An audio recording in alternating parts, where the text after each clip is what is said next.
우리가 2019년 광화문에 텐트를 친 것은 2017년 3월 10일 날 대한민국의 어느 언론도 어느 정치인도 그날 돌아가신 5분에 대해서 아무런 진상규명을 하지 않았습니다.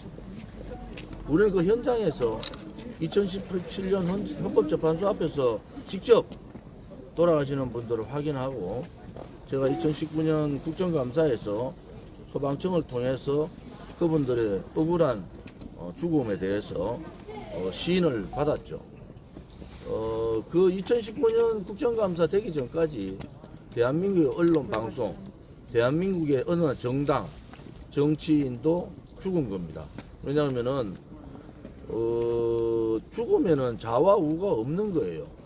그런데 박근혜 대통령 탄핵되는 3월 10일 날, 2017년 3월 10일 날 저항하지 않았던, 태극기만 들었던 분들이 그 현장에서 5분이 돌아가시고 10여 명이 인사불성 상태로 후송이 됐어요. 그 후송된 과정에서 그분들이 어떻게 돌아간지는 모릅니다. 그것을 밝혀주시지 않기 때문에. 그런데 우리는 그 현장에서 인사불성이 되고 실신에 있는 수많은 사람들을 우리는 목격을 했지 않습니까? 그래서 우리 대한애국당에서는 이러한 부분에 대한 진실 규명을 해야 된다. 그 당시에 백남기 농민이 시위를 하다가 물대포에 맞아서 돌아가신 사건이 있었어요. 그런데 2017년 3월 10일 날 돌아가신 분들은 아무런 저항을 하지 않고 경찰의 잘못된 방어에 의해서, 잘못된 행동에 의해서 돌아가신 겁니다. 그것은 어느 정당이든 정치인이, 제가 당시에 현직 국회의원이고 대한애국당 당대표로서 그것을 밝히는 것이 옳은 일입니다. 또 그것을 밝히는 것이 정당의 자유로운 활동, 헌법에 보장된 헌법적 가치예요.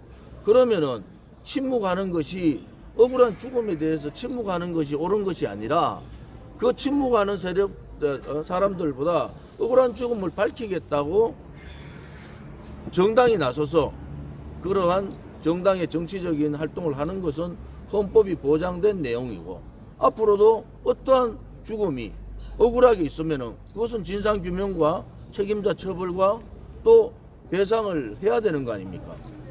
그런데 그 세월이 2년이 지났는데도 누구도 하지 않았기 때문에 대한애국당이 나섰고, 그 당시에 또 제가 현직 국회의원으로서 집회를 한 겁니다. 그 집회를 하는 동안에 우리는 불법 행위를 거의 하지 않았어요. 어떠한 집회도, 어떠한 정치적인 집회도 강제 철거하지 않았습니다.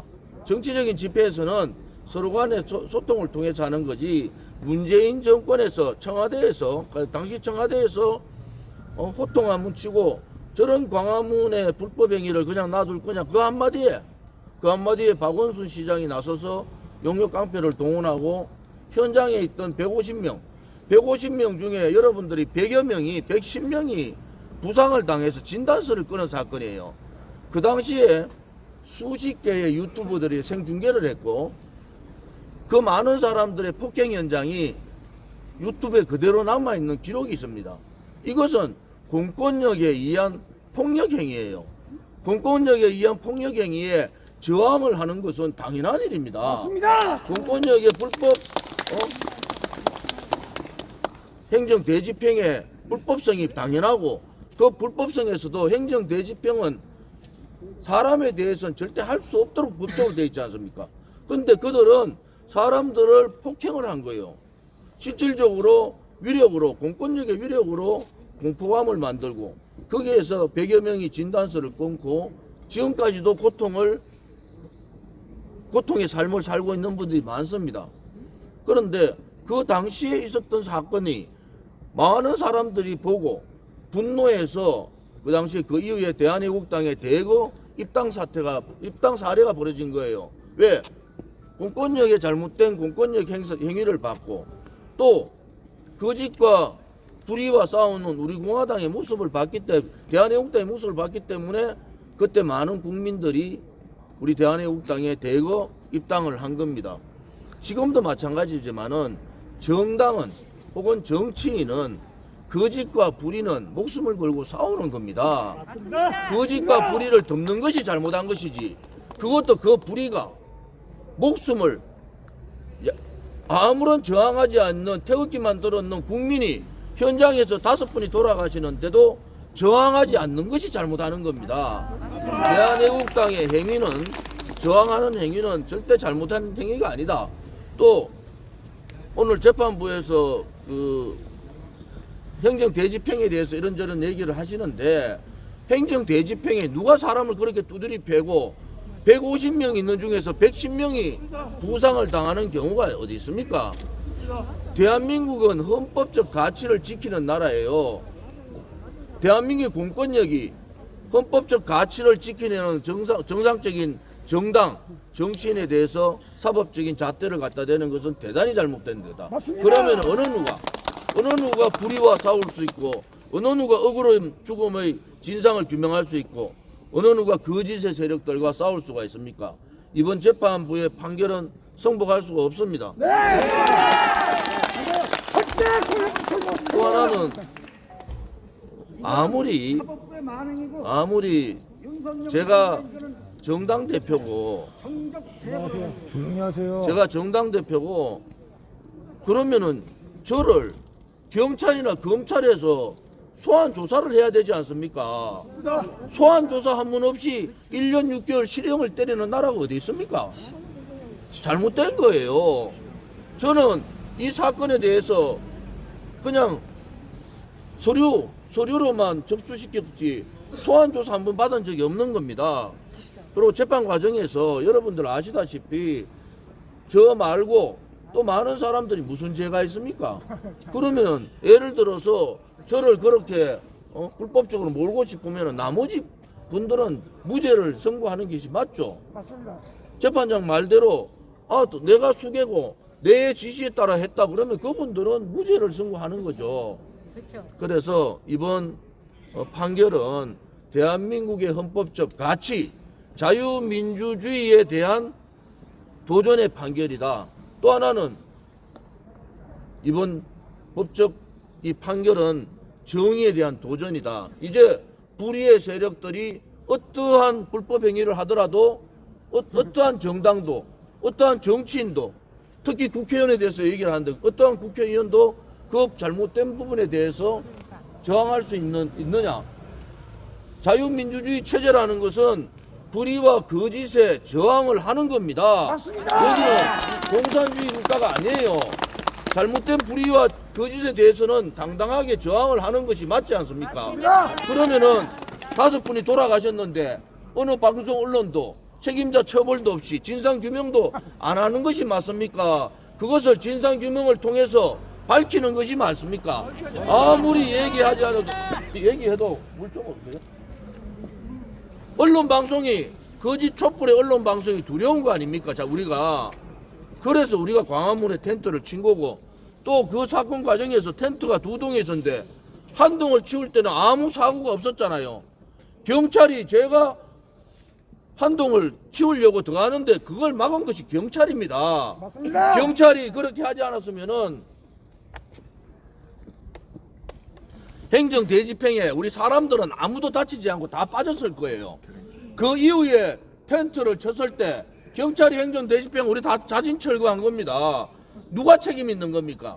과잉 진압한 경찰이 책임이 있는 거예요. 맞습니다. 그럼 그런 부분에 대해서 명확하게 했는데 가해자가 지금 피해자가 되고 피해자가 가해자가 되는 이런 어처구니 없는 판결을 한 겁니다. 적극적인 항소를 통해서 법정에서 진실을 밝히겠습니다. 하나는 아무리 퇴장하자. 검찰이 문재인 좌파 독재 정권의 검찰의 연장선에 있다 하더라도 소환 조사하지 않고 정당의 대표를 1년 6개월 실형을 때리는 나라는 없습니다. 그래서 이러한 법적 절차의 문제점도 밝히겠습니다. 이제 우리 공화당은 분명하게 우리의 가치를 가지고 가는 겁니다. 맞습니다. 여러분들이 자부심을 가져야 되는 게 1년 2개월에 뭐 2년 집행유예를 한다 해서 그것은 실형을 때린 거 아닙니까? 앞으로 누가 불의의 세력하고 싸우고 거짓의 세력하고 싸우고 대한민국은 분단된 국가인데 저 공산 붉은 세력들하고 싸우겠습니까? 이제 이 판결에 주는 의미는 뭐냐? 이제 불의에 굴종하고 정의를 버려버리고 거짓에 속더라도 진실을 얘기하지 마라. 그러한 판결을 내린 재판부에 대해서 분노할 수밖에 없는 상황이에요. 아니, 법정 과정에서 죄를 뉘우치지 못한다. 아니, 정의를 얘기하고 자유를 얘기하고 진실을 얘기하는데 무슨 죄를 뉘우칩니까?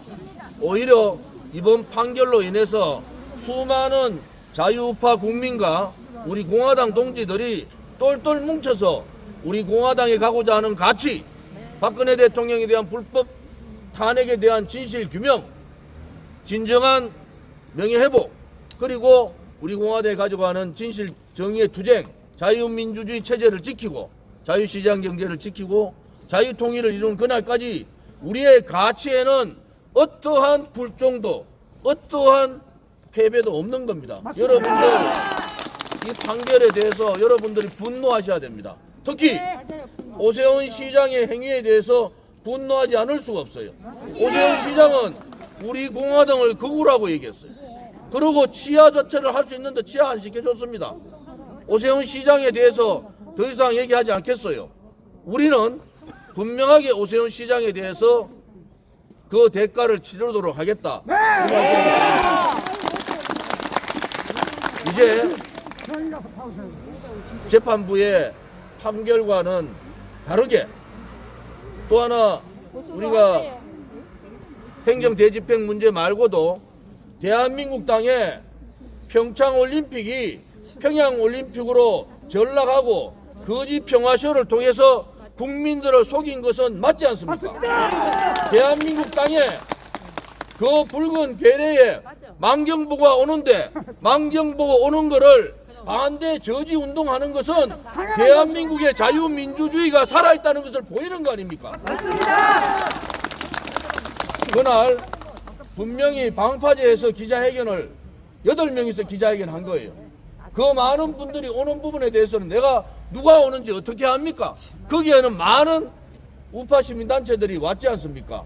그것을 특정해서 집시법 위반으로 거는 것도 잘못된 거다. 그 다음에 모욕죄라는 게 뭡니까? 모욕죄가 그렇게 적용되는 것이 아니지 않습니까? 그래서 이번에 오늘 판결에 대해서는 우리가 곱씹어 봐야 됩니다. 왜 이런 판결이 나왔는가? 정치적인 판결이에요. 왜 이런 시기에 이런 판결을 했는가? 여러분들께서 이제는 더 이상 이 불의들, 우리 공화당 보고도 거짓 세력, 배신자들, 불의의 세력들이 타협하자, 손잡자. 그런데 타협할 수 없는 거는 못하는 겁니다. 아무리 그래도 배신, 거짓, 불의의 세력들하고 어떻게 타협을 합니까? 우리 공화당은 그런 정당이고 자유대한민국은 바로 대한민국의 헌법적 가치, 정당의 자유, 정치인의 자유로운 정당행위, 그러한 부분이 보장되는 나라다. 그리고 대한민국 헌법 어디에도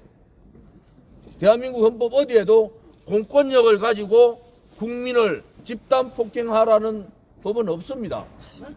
다시 한 번 더 피해자가 가해자로 탈바꿈한 이번 판결에 대해서 적극적인 항소와 저희들의 법적 대응으로 진실을 밝히도록 하겠습니다. 네, 감사합니다.